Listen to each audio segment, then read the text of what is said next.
what I'm here for tonight is to share some of the teachings passed down over generations, and it's really a good feeling to, when I think about our community, our nation. We call ourselves Haudenosaunee.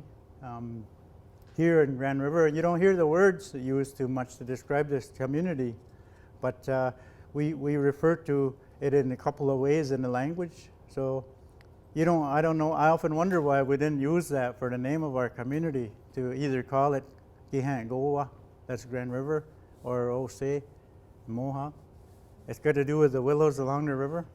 So it's interesting to me that we didn't adapt one of them names to describe our community. So but I guess the term they did settle on, it seems to have been an old name too, Oswego. And you hear about it all through the Great Law too. There was a town village known as the Oswego.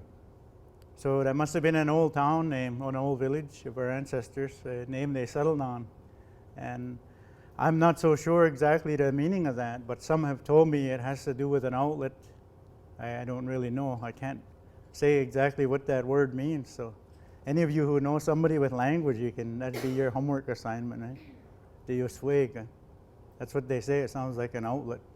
So anyways, in Cayuga, it has no meaning that I know of. They'll say Oswikne.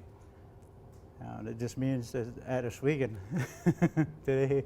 So anyways, we use that term a lot, and I think about the term Kannada and things like that. Like, just in our lifetime, that's sort of been revealed that, hey, that's one of our languages and one of our names. And people are proud of that. And, Kannada, hey, whose language is that? We have people working all over the place. And I had one of the people working with the monitors in the archaeology field. And he texted me first thing this morning, and he goes, we're on the other side of Toronto, and we're having a big debate here whose territory this is. But they work through it and amongst themselves with the workers and the non-native experts, right? So one of the guys had my number, and I was getting in on that too. And I says, here's the settler, but I says, don't use this right away. I says, ask him whose language Karondo is, and see who answers. That's one of our languages. That's our word for Toronto. They couldn't say it right. So they're missing a syllable, a sound in there, Karondo. And a while back, they say that that was a docking place for canoes, and that's what they described, the place where the logs in the water to dock your canoe. So that's who knows how old that reaches back, Karondo. So that area was a common area for docking the canoes. And I said, they're talking about it being a trading area. And I said, nearly every area our people have been in is a trading area, because that's what our people done. Our people always traded. So Toronto, Karondo may have been a trading area, but then again, all the other areas were trading areas. So they trade with the north.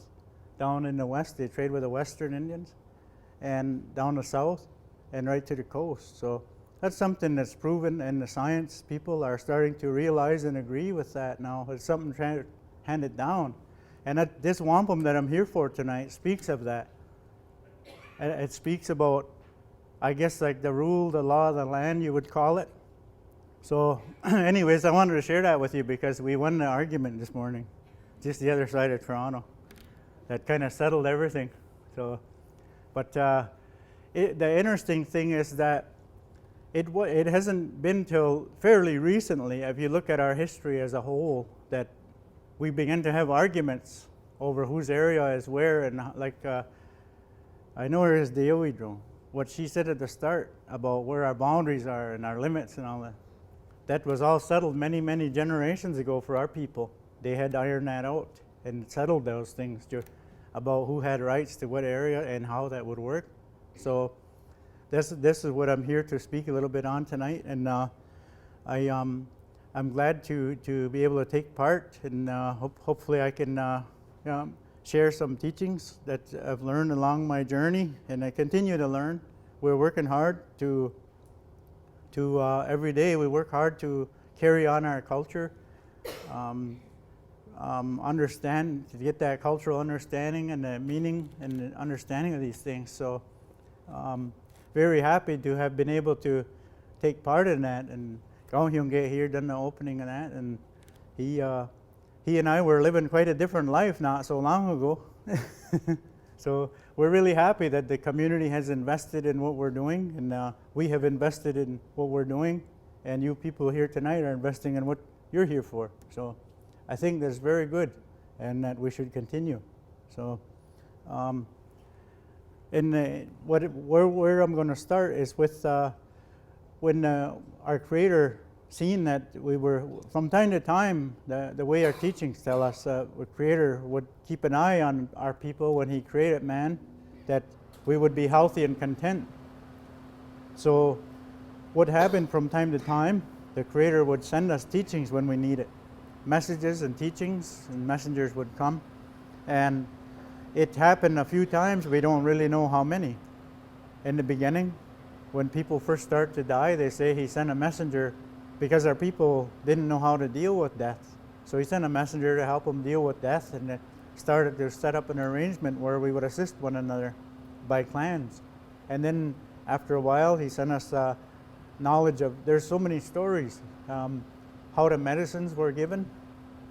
He sent a messenger to test our generosity, and the messenger tested the generosity of each family until one was generous and took care of him as he was a poor man. So that's how the medicines come. They were given to that family. So there's so many stories, and I think about that because some people think it's nonsense, but I really think that there's knowledge to be carried on forward in that for our children. There's always lessons in those stories like that. I believe in that strongly. The people that took pity on this poor, haggard-looking man were the ones rewarded with a gift of medicine. So that's the story, that how the medicine, herbal remedies and things were given and passed down. So our Creator sent messages, and in the beginning He would have come here by Himself to check on His people. So after a while He had assigned what we would call Sagwihon. That means that's the ones He assigned to perform duties. So He has many of them that perform duties for Him to look after the creation. So after a while He starts sending them ones to come here, and we really can't say how many times that we had messengers and how many times the messages come. And our people were so spiritual, and the state of mind they had, they were able to make contact as well and have messages through dreams. And that's something we still acknowledge at our midwinter ceremonies, the importance of paying attention to dreams. So it used to be of higher significance to our ancestors, what you dream. And I know there's still some in the communities that know these things and know if you dream a certain thing and what it means. So that's something we're just hanging on to, it seems like, here and there. But we still acknowledge them, like I say, in our ceremonies. Our ceremonies, we have a special part where the door is open for someone if they have a significant dream that they feel needs to be shared.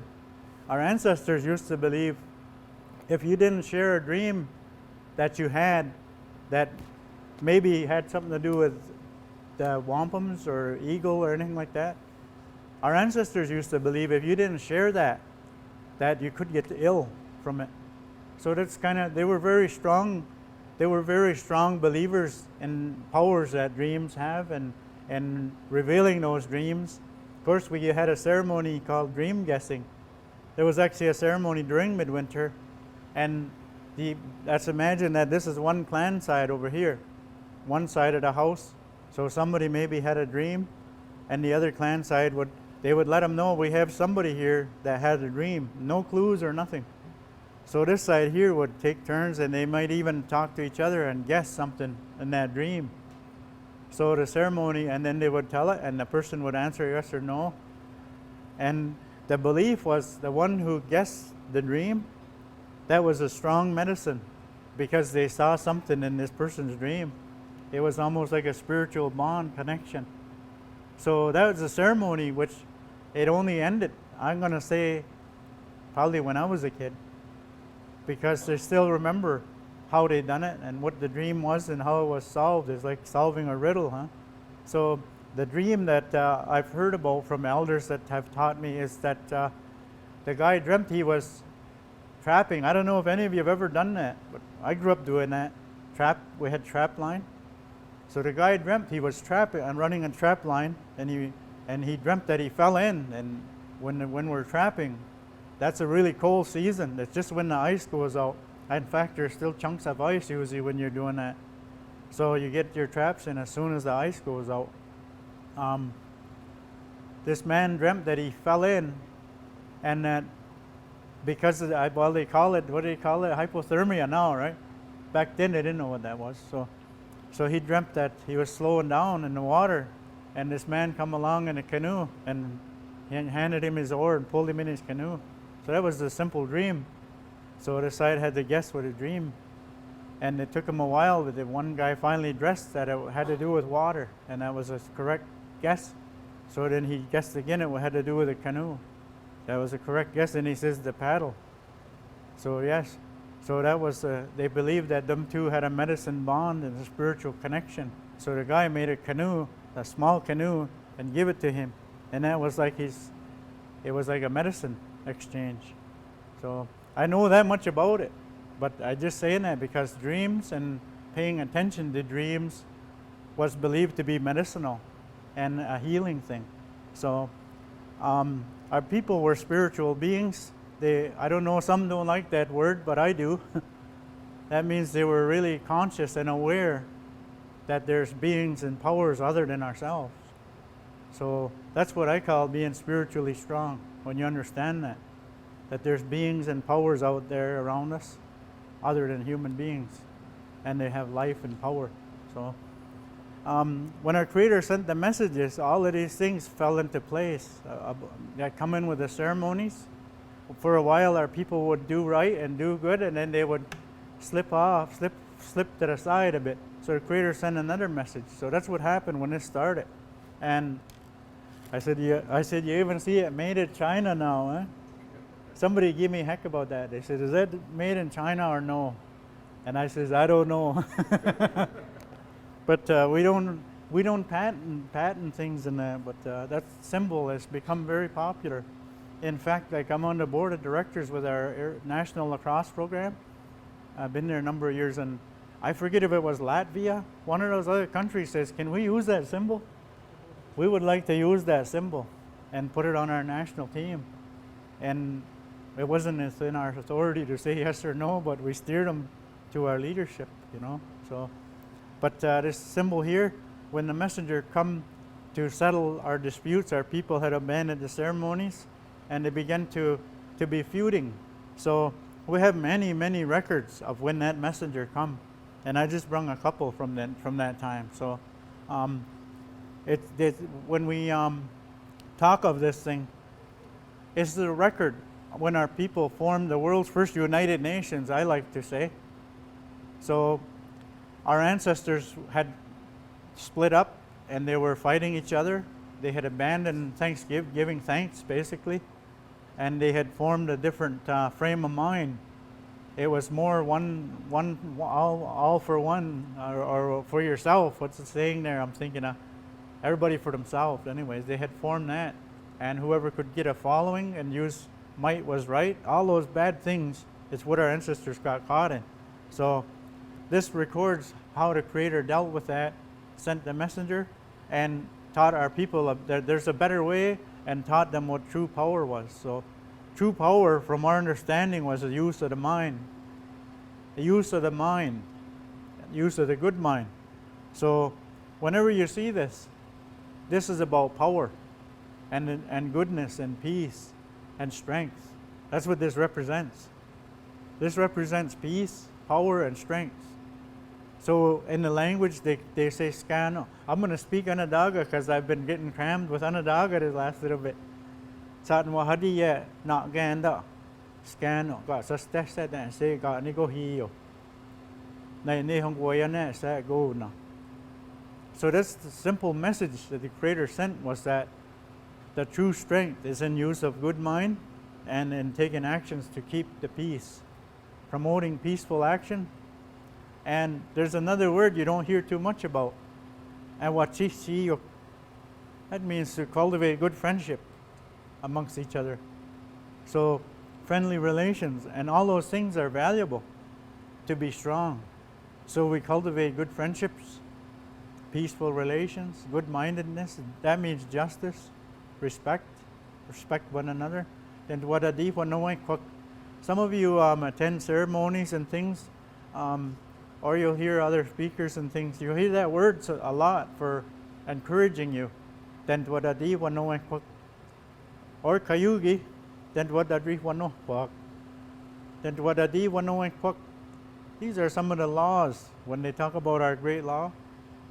Imagine being from a nation that has a law to be kind to each other, respect each other, and even the tone of your voice, it addresses that in here. When I hate that, that means speak nice and calm and soft words and that when you talk to each other.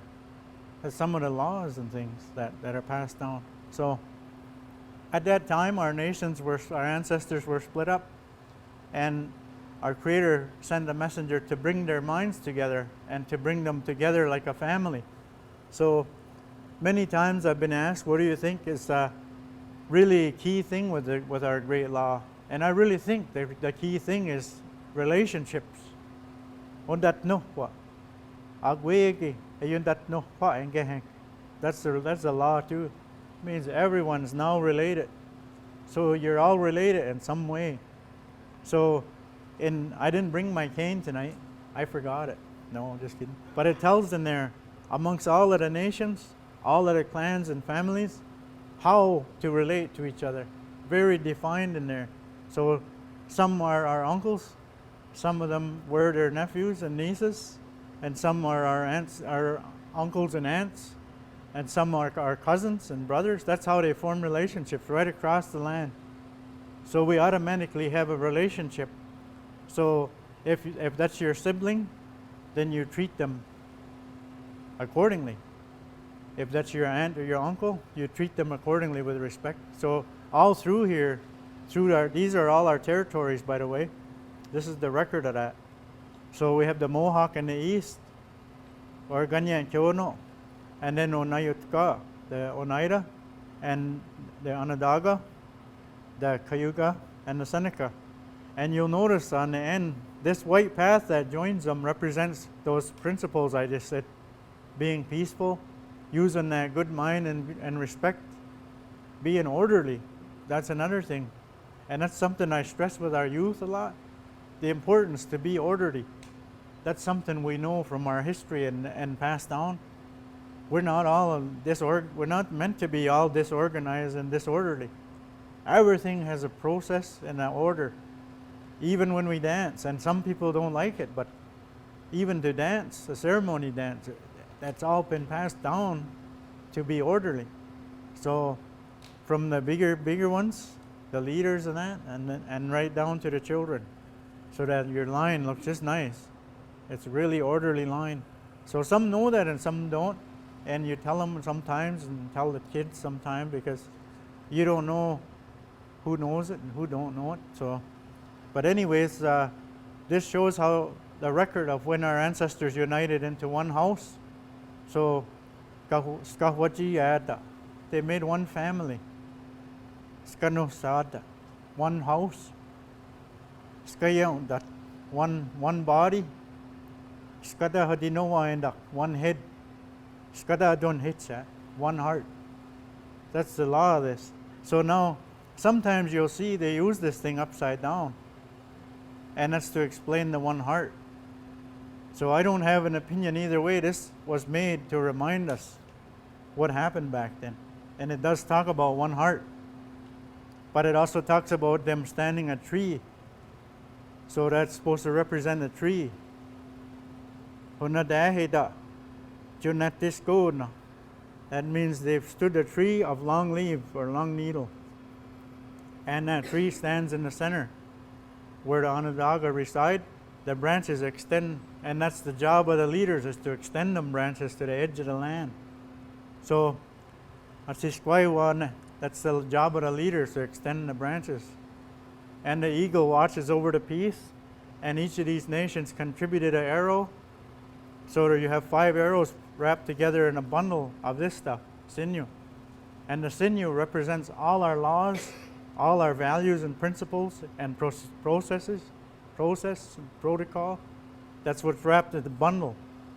So it's all symbolism. But just that little bit that I told there, the other night I done that. Some of you might have been over at social services. I was over there the other evening, and I says, I wish I had an American money here. I think I remember seeing on their bill that eagle has the claw with the arrows in it, and also the branch and this other. And there was a couple of people who had American money and passed it around. But that symbol there come out of this, out of our laws, our Constitution that the Americans borrowed. And that's a proof, the fact that was admitted a little while back there. So they borrowed the symbol of our eagle, representing peace and strength, and it really represents being, what would you call it, to have foresight. That's what that represents too, because we're supposed to be looking ahead all of the time. So things that we do, we're supposed to think way ahead into the faces under the ground that's coming, our great-great-grandchildren. And again, some say 7 generations, but some say it's ongoing generations.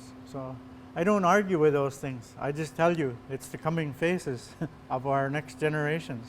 That's how far we're supposed to think when we do something. So that's what I like about events like tonight. And the other night I was over up the road here. I like that because I believe that's in line with that law of thinking of those unborn generations.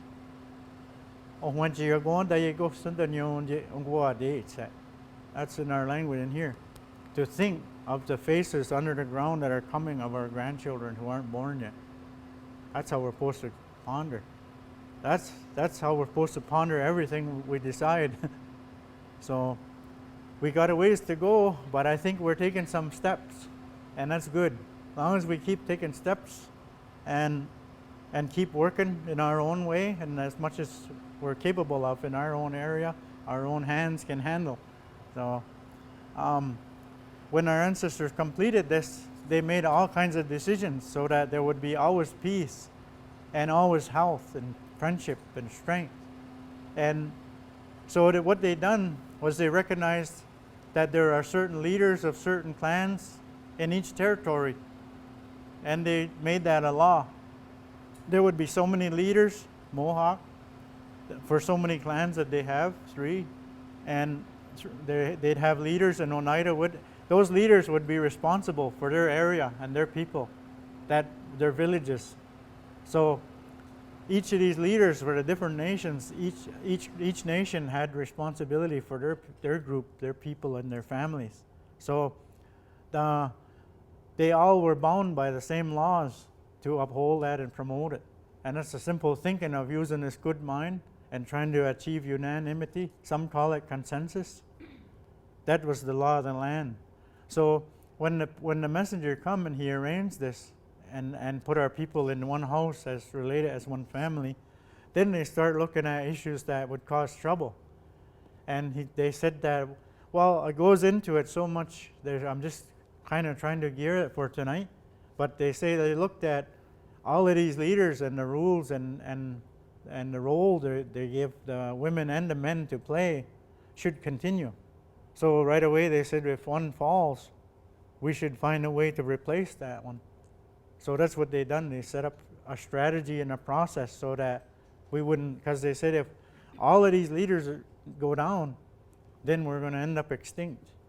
So they made up rules so that it continues. It'll be a continuing thing. So there's so many rules and processes. They set up the laws of dealing with other people. There's so many things to it. They say in here that they laid down the whips for where the Cayuga are. And that's what it means. It's a symbol. It's like clearing a path through the brush. So if anybody comes, that's where they would send them. And that's where the Tuscarora, Toodalo, Delaware, there were many who they ended up sending them, and they set them with the Cayuga. So that was the law they made back then. If other nations, other people come and wish to should be sheltered and to strengthen your house, they would be like strengthening your house. So some call it rafters, and some don't like that term. So the attitude our ancestors had was for the leaders to reach out to these people, bring them together with these common principles, and that would strengthen your house, and they would be sheltered by the branches of your tree. So it was simple symbolism. So now we all become lawyers, right? We want to take that all apart and try to analyze it too much. Too much analyzing sometimes. We're overly analytical at some things, and it's a plain thing of a saying and a phrase sometimes. So that's something I've observed. Especially in my generation, our thinking is a bit different in some ways, in good ways, and some ways not so good. So I say that, and I try to point it out as an observation only. Of course, people see things differently, and you're entitled to what you think. And I think sometimes people have good things to say at the right time, and they don't say it, and then off to the side they say it. And that could have been a really good comment sometimes. But I understand that, because you don't want to get singled out either. But anyways, that record there, it represents strength, and it represents being united as one family, and it represents us being who we are. So they finished that house, and that's why we have the name Haudenosaunee. Haudenosaunee. Some don't like the name because they think that's the Longhouse people. But back then, that's what our people were living in, all of us. Every family come from that. So Haudenosaunee, they were the house builders. That's what it really means. So I guess we had come from a tradition of carpentry, eh? But that's what that name means, Haudenosaunee, the house builders. And the house we're supposed to be building, come from our Creator, to build a house where everybody's interrelated and bound by peace and some simple principles of humanity, I say. So when our ancestors accepted that, the messenger said we have to look at things now and deal with things that may cause us trouble. So he asked the chiefs to think about that, and then they start going through. So one of the observations back then was that so the way we know this is from knowledge passed down, and that's one of the work that we're doing right now. There's a group of us is trying to collect that knowledge and bring it together, and there's maybe half a dozen of us or more that have been assigned that task by all of the Haudenosaunee. So we meet, and we have one more meeting before the Great Law is going to be recited, July 27th or 28th at Onondaga, New York. So it's quite interesting. We've managed to engage some of the people I know have spent their life studying and working on the Great Law and our history and our belts. There's some people who have given their whole life to that. We managed to have them together briefly. So, and yes, Tom Porter shows up. He was missing it the first little while, as he showed up now. So, and he's been helpful too. And we have Bob Antone out in Oneida, Wisconsin, and it's been pretty good, really good conversations. And we have also like Rick Hill and these ones that know the history stuff and the documents that are things documented. So we're doing our best to try to combine the oral knowledge that people have heard their whole life, and also with the knowledge that is even written in Indian, where Rick works. He has a room full of documents all written in our languages that they're working on. And this gentleman here has done some of the work. He's familiar with some of the stuff. So one thing that Rick, and he had someone with him, one thing that he said, because we assigned him a task on a specific thing, and he come back and he says, of all the documentation there is and all of the things we've researched, we can't tell you there's one uniform story to tell you, even about these belts and things. So that's not a bad thing. But it's something to keep a little check mark in the back of your brain if you're going to read, because that's what their conclusion and findings was on doing research work with the documentation in the archives and things. So it's not, like I say, it's not a bad thing, because there's also terms and phrases in there which our most fluent people are not familiar with. Or maybe it jogs their memory sometimes too. I've seen that. So it's been quite interesting. And this belt here that I have, there's some elders that have never heard of it till recently. Now, I think it was 1989 the first time I seen this and heard this. And the reason why, because it was stolen and in a museum vault. That's why. We have this original belt now. The original is back in our possession. And we can't even say how long it's been out of our possession. So it was in the museum and we retrieved it. And like I say, I think it was 89. And we know that there's references all through our history and people talking about having one dish. Now, a few years back, we had the land dispute in Caledonia.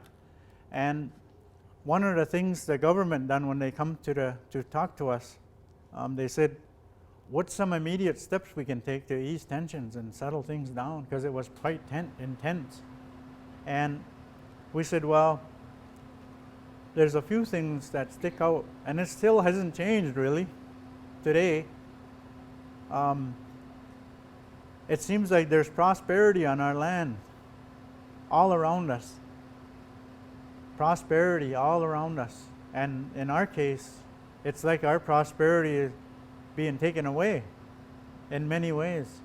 So if we can find some steps to take to correct that, or even make some moves in that direction, that would immediately reduce some tension, and it would bring about a good gesture.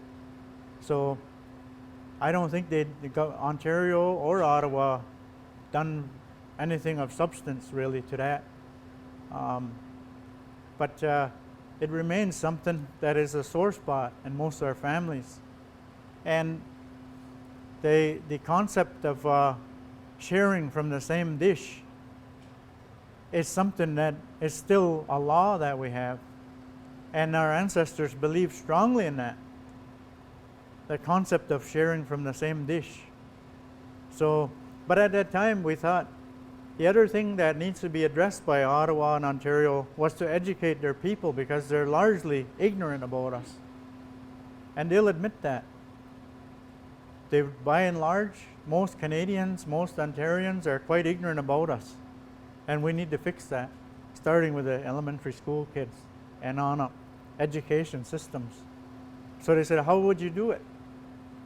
Well, we have to revamp the whole thing. You're talking about Native history and you're talking about history in Canada. Our side of the history in Canada has pretty rarely been given any kind of a serious consideration. Now, I've worked for many years with our council, researching. I'm quite one time ago when I had time on my hands, I was quite the avid outdoorsman, you would say. Like I say, I grew up on the trapping and hunting and fishing. I enjoy those very much. And I spent a lot of energy when we were fighting our treaty so that we would protect our hunting and fishing rights. So I educated myself at a young age in the best way I could to understand that.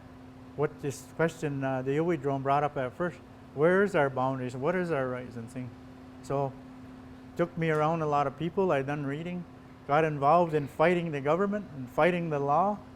We had some actions planned to actually get charges and fight those charges. And we picked the best guy who was living pretty old-timey. He had nothing to lose, you would say. They couldn't take nothing on him. Everything he had, he caught. Everything he done was with his hands. He was a prime example to fight that treaty right. And he won it. But it took about 10 years. Careful planning and strategizing how to do it. So they ended up ruling that, yes, you have a treaty right in your area. So the area is a 400 by 800 mile square area.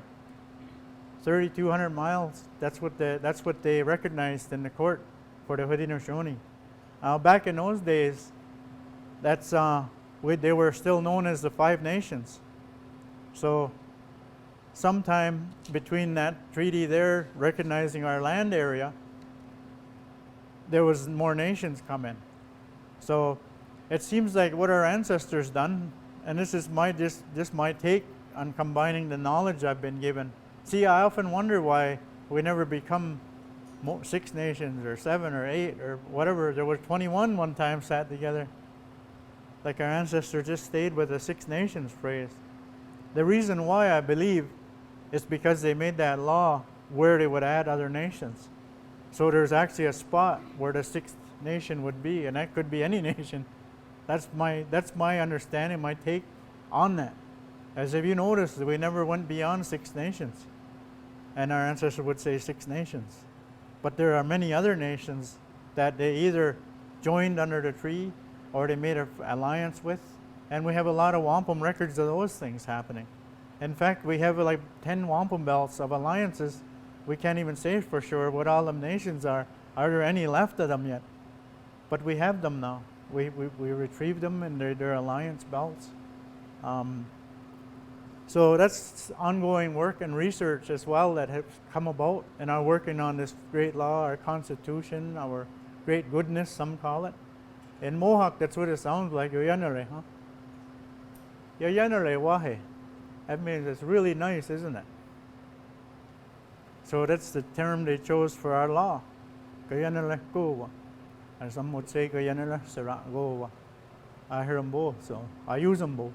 So anyways, our laws and our teachings and principles have been handed down, and it tells in here when they finish this, they start examining what could cause trouble for the future generations, and that's what the messenger asked our leaders put their wisest thoughts together to think way far ahead. What do we need to clear up so there's future peace for our grandchildren? So back then, of course, the main thing our people were engaged in was the same thing that I enjoyed: hunting and fishing and planting and gardening. We had a conversation of gardening all while we were eating, huh?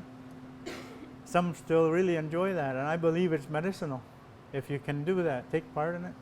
If you can't, stop by and pick the weeds out of Dave's garden. No, just kidding. There are actually community gardens usually. I haven't really seen anything or heard anything, but sometimes back here, right? Sometimes they garden right back here, community gardens. So, but I think that's really good to keep our people attached to that and engaged in it. And I think it's good for the health of us, our body and our minds. So interacting that way with our Mother Earth as well, it makes more meaning when you have ceremony, like even just giving thanks a while ago, opening, acknowledge our bond and our relation there. So anyways, when the messenger come, he united our people. Then he said, well, one of the things we have to consider when I come here, there were groups roaming the bushes. So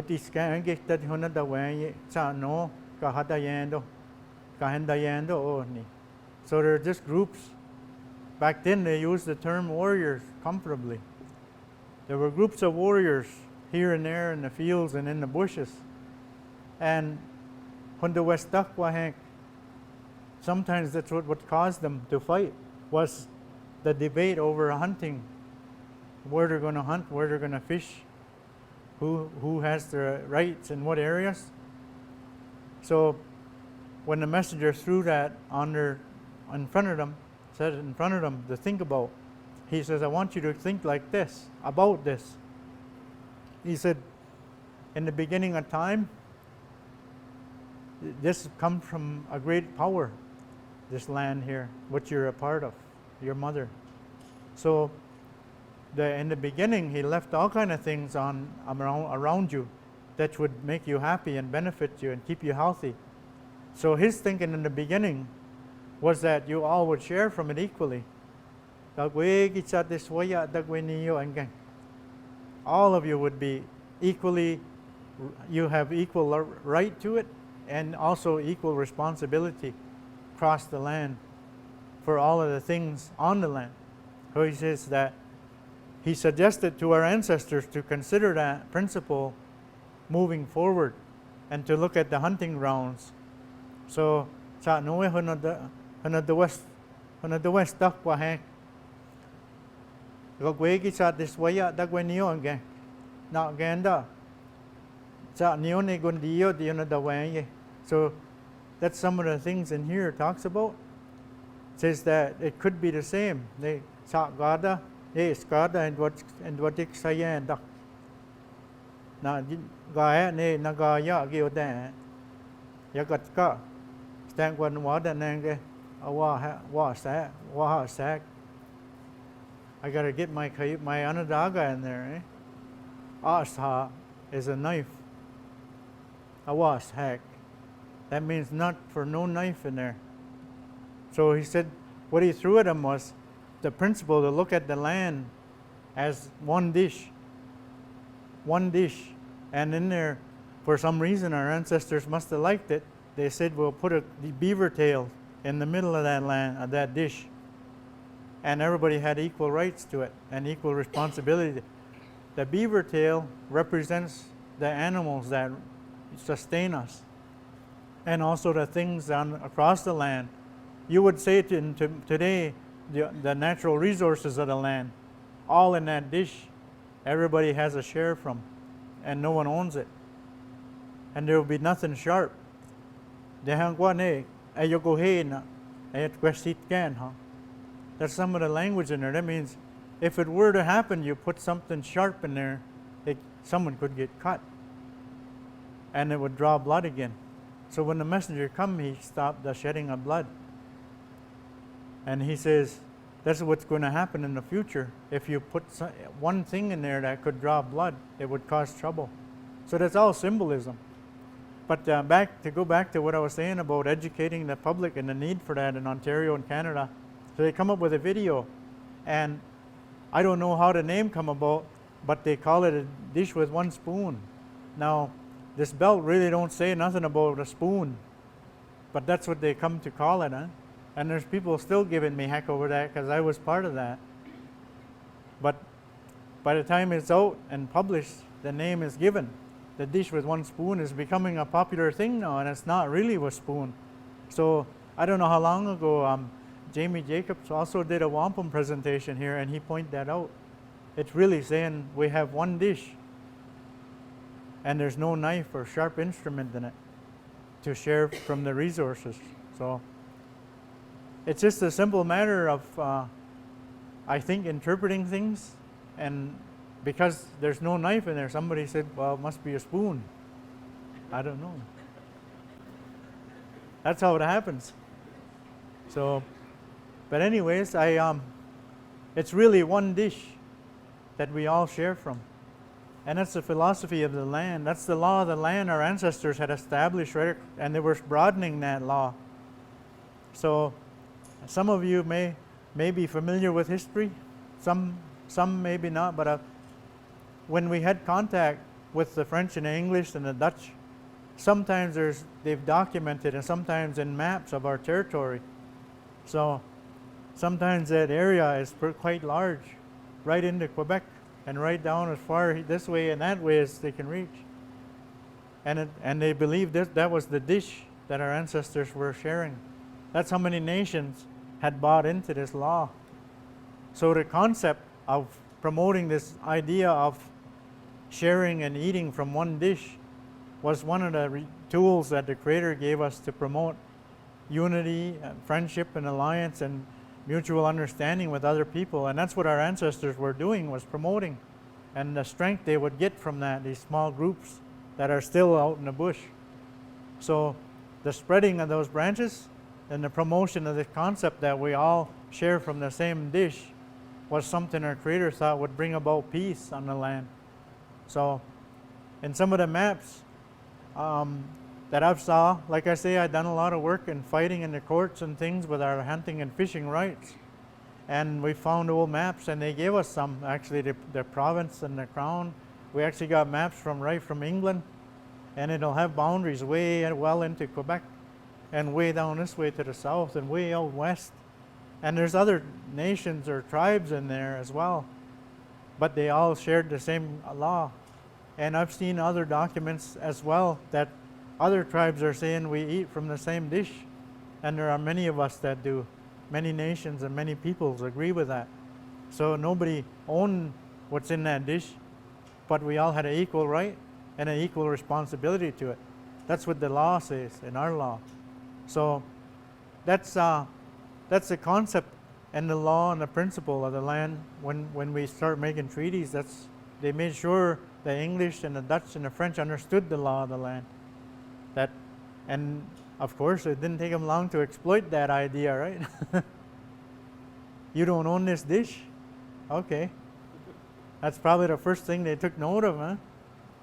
You don't own this dish, you said.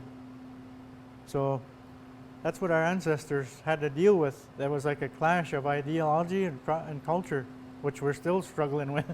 So the concept of having one dish, it's really about having a share in responsibility and a share in your own survival.